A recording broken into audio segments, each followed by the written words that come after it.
Hello and welcome to DFS Coach Talk. Today is Monday, January 18th, and we have a special MLK Jr. 9-game slate. It was originally 10. We had one COVID protocol cancellation, but I decided I wanted to try to bring this out a little bit earlier and give everybody a chance to review the entire slate. So I'm not just going to cover the main slate like we normally do. I'm going to go over a little bit about all 9 games that are on the board. There's a lot of people that like to play the single game competitions, and we're going to have a showdown slate early on with Orlando and the Knicks. Some of the sites are doing each thing differently. Draftkings has a 3-game day slate, and then in the evening they have a 4-game slate. So it's different on the different sites. And normally here on Mondays I'm with my partner in crime here, Mr. Andrew Hansen, but decided I wanted to throw something up here for you guys so that you have a quick look at all 9 games, and it gives you a jump on everybody else in preparing your rosters. So looking forward to going over this, and as usual, we'd love to have you join us at dfscoachtalk.com. You can join for a week, month, however, we've got several different plans. And right now our special is the betus.com.pa. If you do any sports betting, if you go to BetUS and you're a first-time depositor, you deposit $149 in your BetUS account, which you can then make sports wagers with. And with that, you get a free membership to Coach Talk that runs all the way until April 1st. Can't beat that. And if you're not a sports bettor and you still want to jump in and give us a try, that same $149 deal goes for until April 1st. So we'd love to have you. We've been super active in our Discord. We had some great contests this week. Got to sweat out some golf and did really well there as well. So fantastic. All right, let's dive in. We've got 9 games, and it is something we want to be able to touch on. We don't have all the lines yet. There are 6 of the 9 games have lines on them. So we'll go over those, but we can make some presumptions when we look at defensive efficiency and pace. All right, the first game, it's at noon. It is Orlando at the Knicks. Orlando's favored by 1.5 and a very low total of 206.5. The Knicks played today and blew out the Celtics by 30. That was a real surprise. So they get to play another game on their home court. Obviously feeling good about themselves, so this should be a really good matchup with Orlando. The problem is it's a low total, and that raises a flag. Now, defensively, right now the Orlando Magic are 22nd and the Knicks are 19th. So that's a good point. But here's the big problem.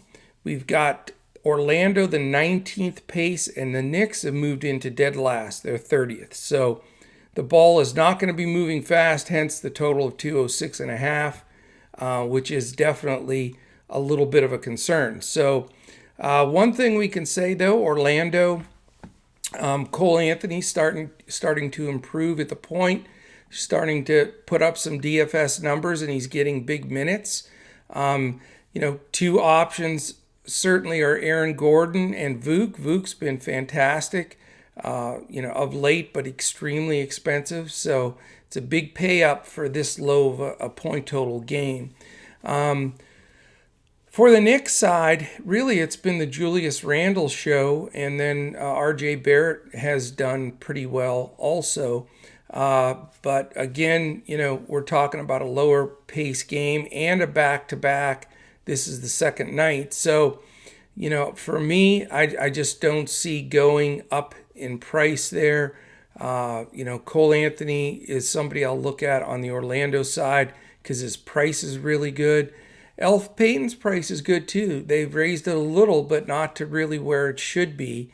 You're going to get Mitch Robb at center. He's not 100%, so he'll be splitting that with Nerlens Noel. So this, even though this is the early game, and some of the sites will have this as a showdown slate, in that type of a scenario, certainly Vuk has to come into play, and Julius Randle.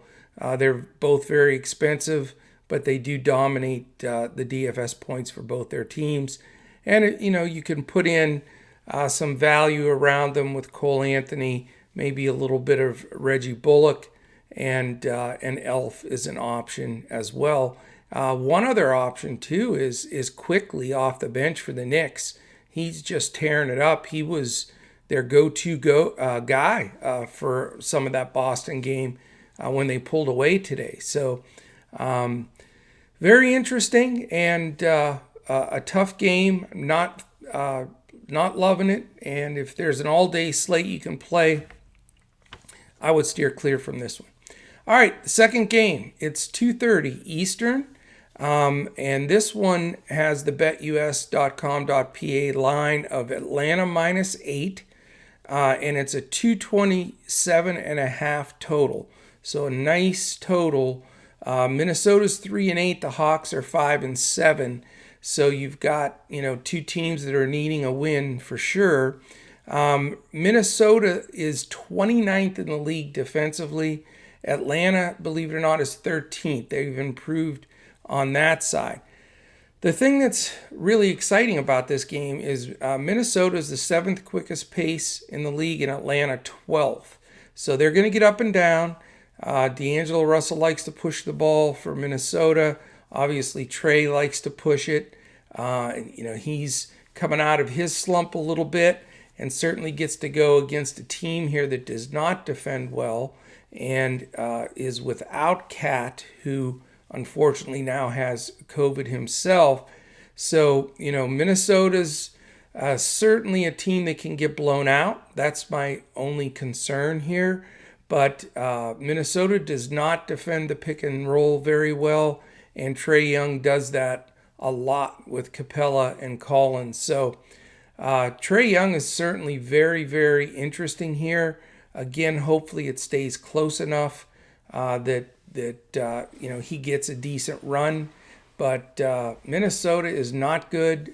D'Angelo Russell, Malik Beasley are always interesting because they do get up and down the floor and they can get it done.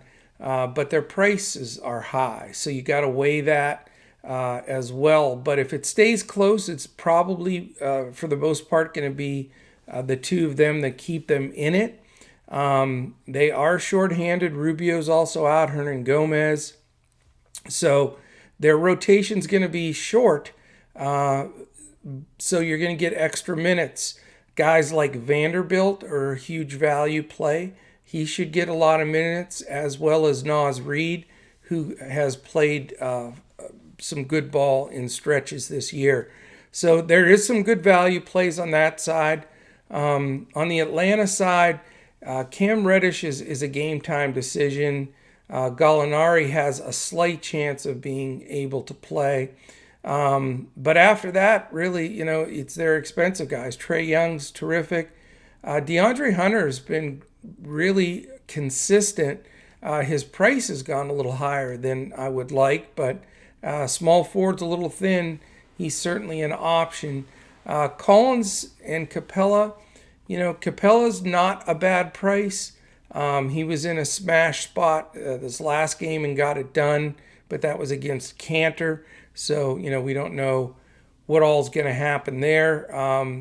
Collins, the problem with Collins is he's expensive and his consistency is a little bit all over the place. So, he can put up a 50 burger in a heartbeat though. So you got to consider him. But, I think if you want to jump on this game, really your main targets are Russell and Beasley and Trae Young. And that's probably where I would lean to in that one. All right, we have two other at 3 o'clock afternoon games. The first two are noon and 2:30. The Detroit Pistons at the Miami Heat. This one has no line because there are several question marks for both teams, including Tyler Hero, who we don't exactly know, if he's going to play. It also looks like Rose is questionable for Detroit. And so, we don't know. We have to see how this is going to pan out. What I can tell you is, from a defensive efficiency standpoint, neither team is playing well, including Miami. But, you can't blame them statistically. They've just been ravaged by the whole COVID thing. They've been missing the majority of their team half the season so far. So right now, Detroit's 21st, Miami's 23rd. Pace-wise, Detroit's not the fastest at 23.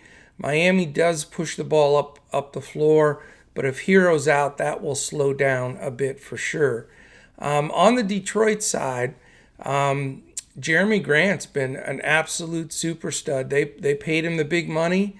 Everybody sort of shook their head at why, and he's showing why. He's been super consistent and just been hammering it. But he is expensive, so you got to look at that one. Detroit does use a lot of their bench. They rotate quite a few people. Really, after Grant, Blake Griffin stepped up and had a decent game in his last outing. And Mason Plumlee's been extremely steady at center.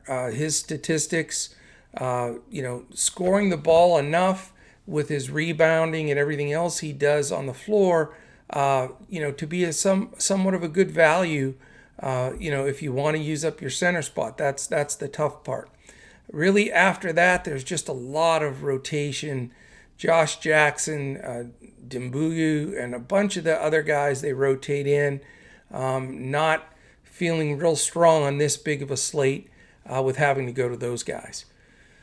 All right, on the Miami side, it's going to be very interesting. If Hero plays or not is going to be a big, piece of information we have to find out, because Dragic is back and Kendrick Nunn is back, and they've been playing a combination of Duncan Robinson, KZ Okpala, Olynyk, and Bam Adebayo's back. So they do have some guys that can get it done. Gabe Vincent has been a super value price and playing very well in that rotation. If Hero's out, I think he gets the biggest uptick, because generally they're going to use Dragic off the bench.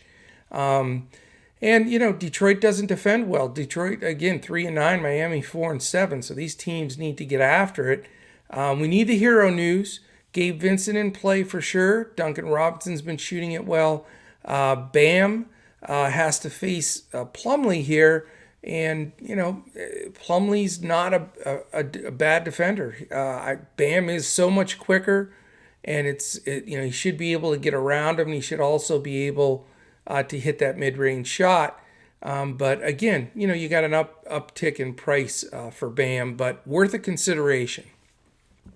All right, the other 3 p.m. Eastern game is the San Antonio Spurs 7-6. The Pops got them above 500, and they're at the Portland Trailblazers 8-5. So good game.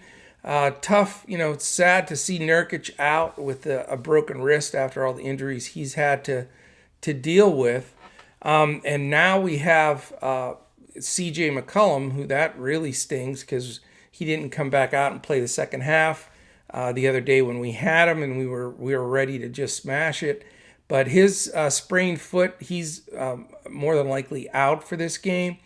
So, my first big pay up, and I know it's chalk, and, it's a lot of people are going to say the same thing, but it's Dame Lillard. I mean, without CJ in there, he's going to take the reins. It's just one of those auto plays, when you have 2 super players on a team like we do with LeBron and AD, etc. It's hard not to go to the other one. You look at the usage rates when one's off the floor, and it raises tremendously. So I think Lillard is a great play. I also think Gary Trent is a decent play. Now, they'll utilize him, probably still off the bench, or, we'll see if there's a possibility he gets a start. But I think they'll want him as a spark off the bench.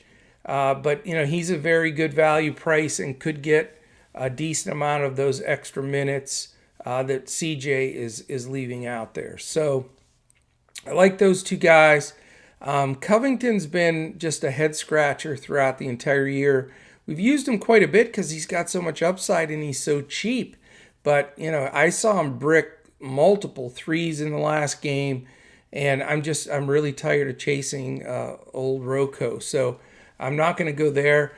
Now, Enes Kanter, we need to see exactly where his price is going to land. And if they're going to raise him up, I would assume that we'll start seeing that now that he's getting the majority of the center minutes. He crushed in the slate the other day, and, I expect that he'll do pretty well in this game, but we need to watch on his price. As far as the Spurs, they're interesting when it comes to, you never know what Pop's going to do with his rotation a lot, and, it's certainly there's some question there, but DeJounte Murray's been steady. Since White went down, he's been getting the majority of point guard minutes, and Lillard is not a strong defender. So I think Murray is a terrific play. I love the correlation with Lillard and Murray. I think that really puts you right into the thick of it. DeMar DeRozan, fairly costly, but certainly deserves consideration here. I think he would be a very nice play. I'm going to steer away from Keldon Johnson because he is going to get Rocco defense. And, the question here is who's going to get the majority of the minutes at center? We know Enes Kanter's one of, if not the worst defensive centers in the league. But, is it going to be Pirtle or is it going to be Aldridge, that gets the majority of those center minutes? If it's Pirtle, then you got to consider him. He's coming off a great game as well. And just because Aldridge will get some of those minutes against Kanter, he's also in play. So this is a really interesting game. And, the other part of it that's really interesting is the Spurs are actually favored by 1 on the road at Portland. And I assume Vegas is reacting to CJ McCollum being out. The total's 224, which is solid. And we've got defensive efficiency. The Spurs are all the way up to 11th, which is the highest they've been in quite a while. That's why they're winning some of these games. Portland, however, down to 25th, so they can give up points in bunches. Pace standpoint, San Antonio in the middle of the pack at 16, and Portland's 9th. Again, they may lose a little bit of that with CJ being out. But, this game is a good game. It's a good game to target.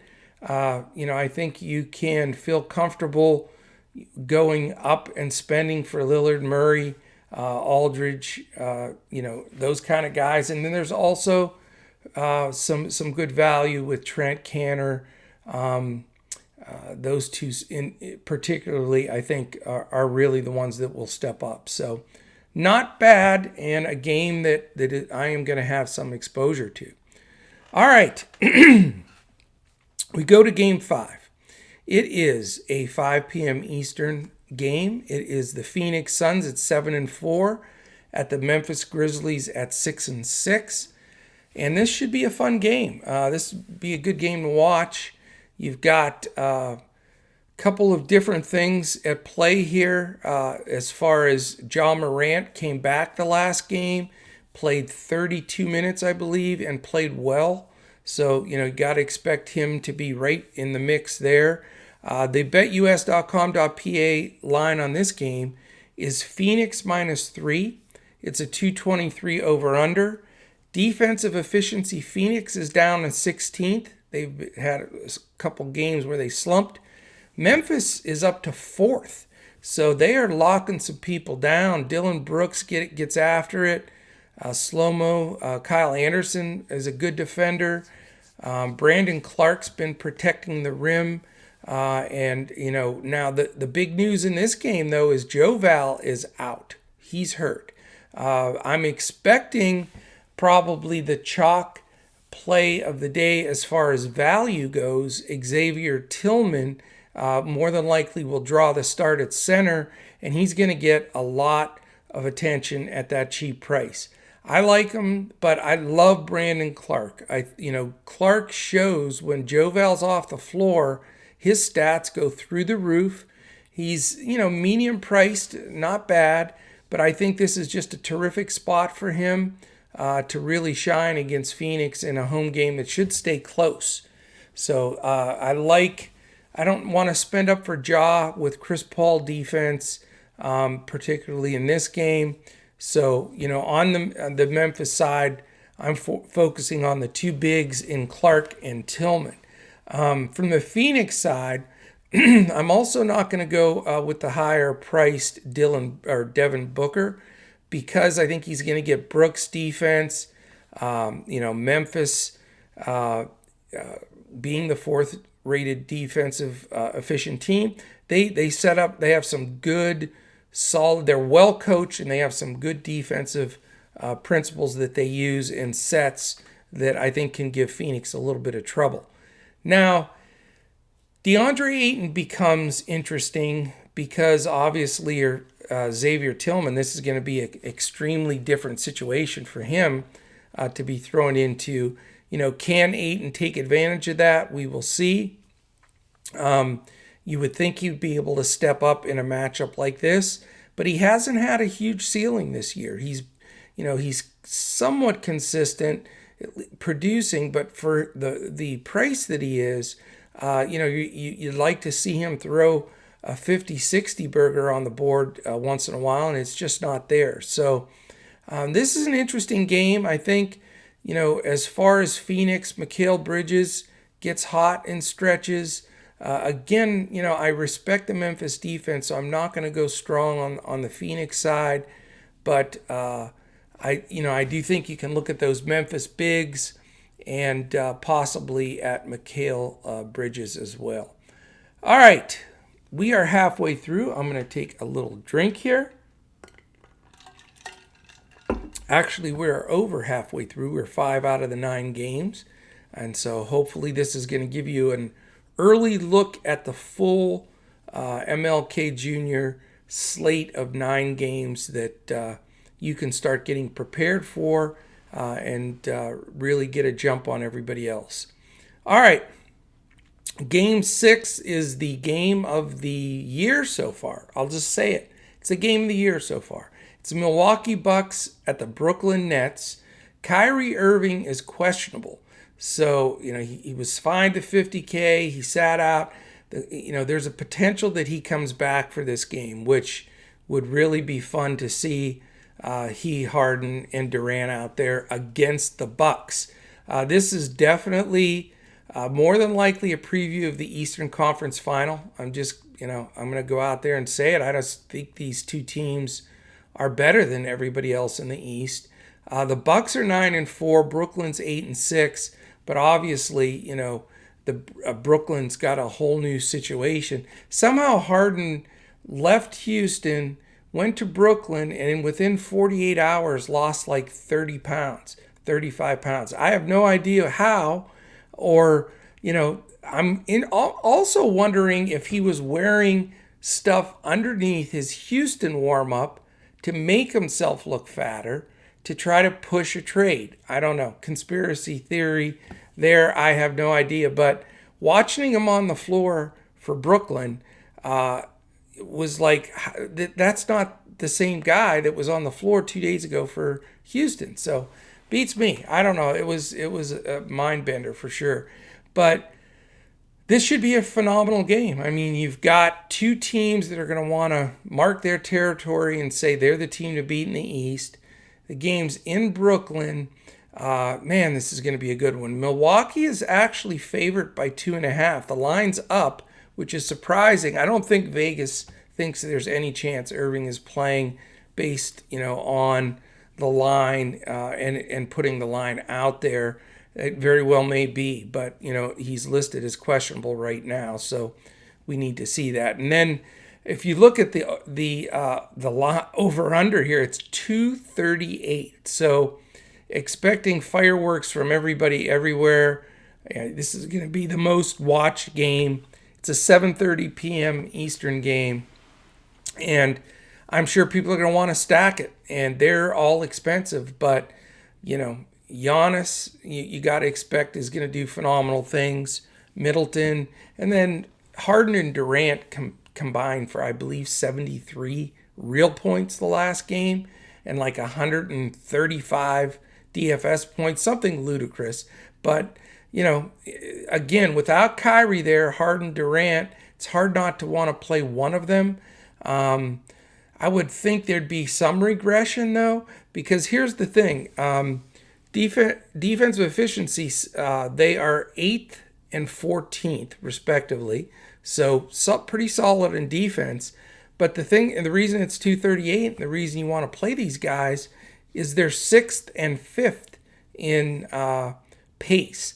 Now, my question is, before Irving comes back with Harden playing a lot of the point, he likes to dribble the ball 20, 25 times. So that should slow the pace down a little bit.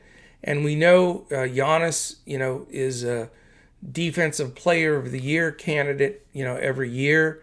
That's a big reason why he wins the MVP. But he needs to make threes and foul shots, 1 for 10 from the line or whatever he was, just insane. So won't get on that soapbox. But this game is intriguing. I think that it's going to get over-owned because of the hype, because of the time that it's played, because everybody's going to be watching. And it's going to be hard to want to pay up for a high number on these two teams for me. You're going to have, again, Giannis, Harden, and Durant getting tons of ownership, and that shies me away a little bit. But the pace is undeniable in this game. Can you find some secondary plays that are going to give you value? I think you can. Brook Lopez is still cheaper priced. DeAndre Jordan, who they're being careful with, he's backed up by Reggie Perry, but he certainly, can get to his number. Joe Harris has sort of been the third wheel there with Harden and Durant, at least in this first game that they played. Drew Holiday at times, can put some numbers up. Middleton, for being a mid-price guy, has been awesome. I mean, he is just crushing all his career numbers, points, rebounds, just across the board. He's been killing it. So Middleton is very playable to me. I think, I'm not going to pay up for Giannis as much as I think he could just, absolutely crush it. But he's not shooting the ball well enough right now. On the Brooklyn side, like I said, I want to pay up for Harden or Durant. I think Harden's going to get Drew Holiday defense, and Durant could get Giannis defense. So, that makes me a little bit hesitant. But if Brooklyn's going to stay in this game with the thin bench that they have, either Harden or Durant or both are going to have to step up again. Now, can they do what they did before? 42 and whatever, 31 or some kind of number like that of real points is the question. So I'm not going to pay up for both of them, but I am going to pay up for one of them. So I will have exposure to either Harden or Durant. And then, because of there's going to be so many DFS points available in this game, so many extra possessions, etc., I do want to find some value here. My other pay up possibility is Middleton. It'd be nice to have sort of a Harden Middleton type of thing, or either Durant Middleton. Again, that's not cheap, and it's it's something you've got to consider in your full build. But either center, Brook Lopez or Jordan, I think are very reasonably priced. And if you want to go value, DiVincenzo or Harris are the two guys that I would look at first. So it's going to be a fun game. I'm not going to be over owned in this game. I'm going to try to go a little bit below the numbers across the board with the different DFS players. So, all right, a couple things to mention real quick. If you are watching this on YouTube, please hit the thumbs up. This is the big ask that we do every podcast. Hit the little alarm button that will give you an alert as soon as the podcasts post each day. Again, we're doing 7 days a week NBA in front of the paywall. We've got NFL pod that comes out once a week and a PGA pod, which, again, we crushed this week. So check those out. But, we really appreciate it on YouTube. If you would hit that thumbs up, subscribe to our channel, and hit the alert button. We also have another contest coming out this week that Joe Stanton and Tyler Pitzer will be posting on Twitter. If you, when they post it, if you like it, retweet it. So keep an eye on it. We're at DFS Coach Talk if you're looking for our Twitter. And then subscribe to us on YouTube. Those 3 things, you are entered into a contest for a 1-week free membership with Coach Talk. We've had 3 different winners the last 3 weeks, and they're all having a really good time here in our Discord. So we'd love to have you. We really appreciate those of you tuning in each day. And, generally we'll come to you around lunchtime every day, the day of. Again, I wanted to do this earlier. It's, like after midnight now, but I wanted to get it out there so that people could listen in the morning. Because if you're going to play, for example, that Showdown slate, it's 11 a.m. here in Dallas. I'm in Dallas, 12 p.m. On the East Coast. So that was it, I think. DFS Coach Talk, at DFS Coach Talk on Twitter. I'm at Joe Sarvadi, JoeSarvadi. Andrew is at Language Olympic. And Shane is at DET Sports Shane. So that's where you can find us there. And hopefully you'll be joining us soon in Discord. We'd love, again, to have you. All right. 3 games left. We've got a 7:30 p.m. game. Dallas Mavericks 6-6. Toronto Raptors 4-8. Bizarre game here. Dallas played today in Charlotte. They got beat. Now they have to fly into Tampa to play Toronto. And God only knows what they're going to throw out on the floor. They looked really horrible in stretches today. Luka had a 35-15 or 30-15 triple-double, which is insane, and really didn't do much of anything in the fourth quarter, so it could have been even better. But, there's still a lot of problems. Dallas has been one of the teams that's been really crushed by the corona policies. There's a lot of guys that remain out. Richardson, Powell, Kleba, Finney-Smith, all out. And Hardaway didn't play today. He's questionable for tomorrow. So, there were a lot of young guys running out there. Josh Green, Tyrell Terry, guys like that are not rosterable. But the bottom line is what it comes down to on the Dallas side is if you're looking for value, Willie Cauley-Stein, Trey Burke are decent value. And, the 2 pay-up possibilities. Porzingis is now starting to get more minutes. It took 3 games, to feel that, he's rosterable to me. I think he's going to see 30 minutes or low 30s in this game.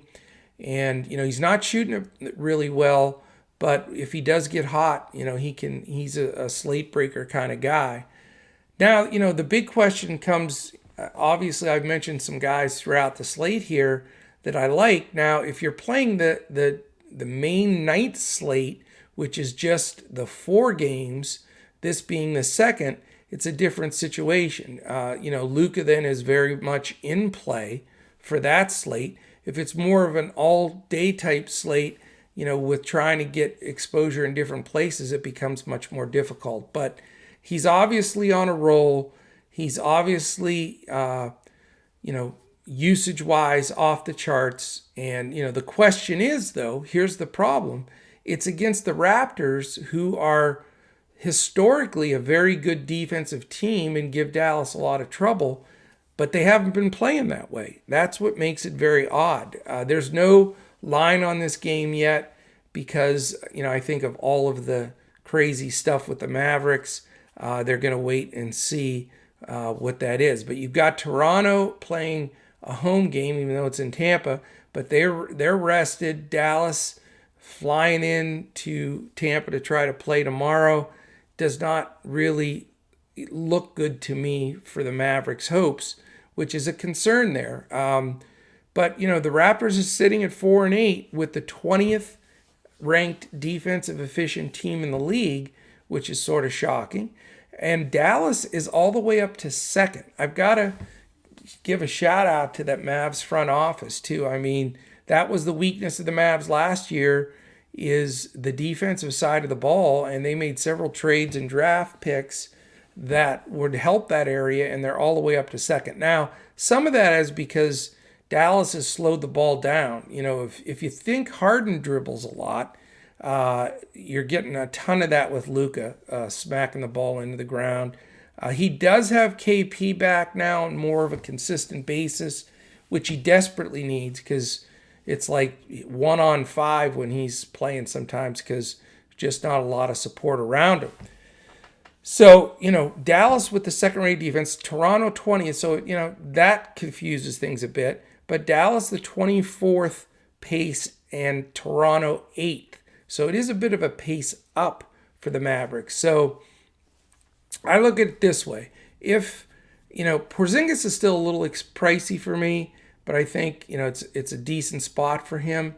But, if you can pay up for Luka for a late slate, 4-game late slate, he's certainly somebody you may need to have if you're going to survive in cash.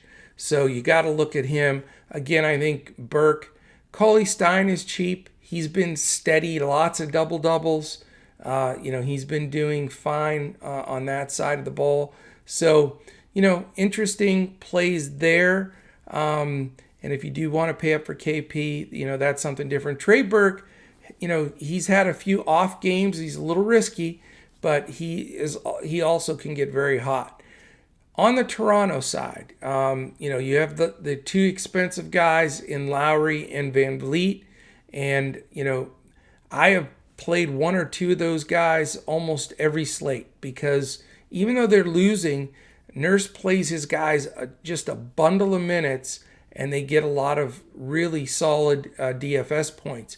But I'm not going to go there here just because of, salary, etc. But, Luka's defense has really improved. That's the one thing I can say that he's done much better at. So, I think that they'll rotate the secondary guard. They'll use a little bit of Josh Green as well, who's the rookie that's a good defender. So I'm not crazy about the backcourt with Toronto, and it's a huge pace down game for them. But what I do love for Toronto is Pascal Siakam and Chris Boucher. Boucher's going to be on most of my teams tomorrow. I don't think Dallas has an answer for him. He has been playing out of his mind, playing really well. Baines gets a few minutes.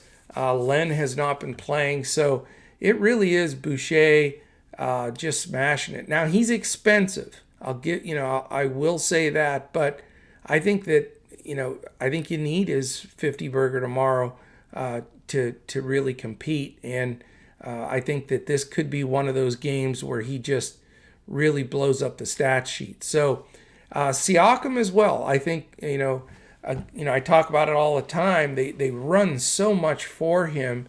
They do so many ISOs. And I'm not comfortable with the Mavs matchup here. This is where they really miss Kleba and guys that can guard somebody like Siakam. And with all the guys out, it's going to be a tough matchup for Porzingis or Cauley Stein, or they'll probably try to bring in James Johnson and play him against Siakam a lot, which also brings Johnson in play as a super value play because he's probably going to log more minutes than he usually does trying to stop Siakam, but he has a tendency to get in foul trouble. Siakam, with all that ISO play, I think is going to be a tough matchup. So I do like the big fellas for Toronto. On the shorter late slate, I will look to Luka. And then, as I mentioned, there's a few players here you can look at for value from the Mavs side in Burke and Cauley-Stein. All right, I am holding up with 2 games remaining. We have 8 o'clock. The Houston Rockets 4-7 at the Chicago Bulls at 5-8. As I say, the Bulls are on the second night of a back-to-back, so it's in Chicago, and Houston is coming in at 4-7. The Bulls are 5-8. There's no line on this game right now. Houston is 12th in defensive efficiency, which is surprising. Bulls are not good defensively, and they're 28th. Weird game for the Bulls today, by the way. Kobe White, I do not believe he scored, and he played. It just did not score, which is outlandish. Now, Zach LaVine contributed in a lot of areas with assists and everything, but he was held down too. It was the big guys that really won the game for them against Dallas today, and that was Porter Jr. looked great. Markkanen went ballistic, and Carter had a good game too. So, again, part of that is because Dallas can't defend the bigs. But, Houston has Christian Wood at center, and he's been phenomenal. P.J. Tucker will get up in some people's chops and defend as well. Right now, Cousins is doubtful. We don't know about Gordon. John Wall is still out. So, the guys, there's been some value, believe it or not, with Houston, and it's hard not to like him. Mason Jones, man, his first game starting the last time out, he just hammered it like 10x. So, you got to consider him. Victor Oladipo is supposed to make his debut, which surprised me. I thought because of the situation with LeVert that would be held up, but it's not. It's cleared by the NBA, and Oladipo's going to play. So he's going to want to make a good impression on his new team, and he's tempting at a really cheap price. Jayshawn Tate, I know we're pulling these guys, Mason Jones, Jayshawn Tate, but they're playing well. I mean, they're making value every slate and doing pretty well, and they make other guys fit if you're trying to, and again, I'm back in that stars and scrubs sort of build here, but it's just, I really think it's the COVID thing that has made that, my build almost every day, because you have all of this value that opens up, and it allows you to go after, like 3 top studs, which in the past, when things are normal, you're not able to do that. You either have to have a medium build, or you can buy up for one guy, hope some value opens up. But DFS is different this year, and everything's different this year, as we know. But, it's time to really trumpet that out there. We need to change our strategy a little bit, from what we've done in the past, and accept the fact that we're in this COVID world. There's a ton of players that are out, which opens a ton of value. So for me, I think the game-winning build strategy, at least for the near future, is stars and scrubs. And I'm going to continue to do that because of guys like Mason Jones and Jayshawn Tate. I mean, these guys are cheap, and they're getting 7, 8, 9, 10x. So you got to look at them. Christian Wood's super expensive, but he's been super. I'm not sure I'm going to have the funds to go up to him here. Plus, I want to use Boucher. So he is power forward eligible in some places, so there is the possibility of using him and Wood as well. Really from the Chicago side, I don't know how you take Kobe White after today's performance. Plus Mini Man Bun, not Saturansky, Archidiakono played a lot today, and he played well. That was part of the reason Kobe did poorly. So Archidiakono's back, and I'm not touching White until I see him shake that off. We know Victor Oladipo is a plus defender, and Zach LaVine coming off a decent amount of minutes he played tonight. That is a question. Otto Porter looked fantastic today. Again, I don't know if that was partially because of the Mavs' poor interior defense, but his price isn't bad. He's got to be considered. If Markkanen, we know he's a streak shooter, and he was knocking everything down today, so I think you need to consider him at his price as well. Not going to go to Wendell Carter. I think his was more of a game today because of the competition inside. So interesting game. Definitely a nice little value game where you can get some people that can help make the roster work. All right, we're down to the last game, game 9. Gutting it out here. Golden State 6-6 at the Lakers 11-3. And believe it or not, LeBron James is listed as questionable. I know it's hard to believe, but it's true. But the shocking news is Anthony Davis is listed as probable.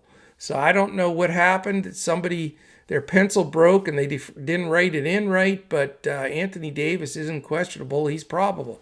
So is he playable? Absolutely. Do you have the money to play him is the question. If you're going to play Luka, it's going to be very tough to get to a LeBron or AD. LeBron, I expect to play. It's MLK Jr. Day. It's the late game. It's on TV. I mean, it's just, is an LBJ game. So I think he plays, which I'm going to stomach trying to survive the late game without James and Davis. You got to do what you got to do.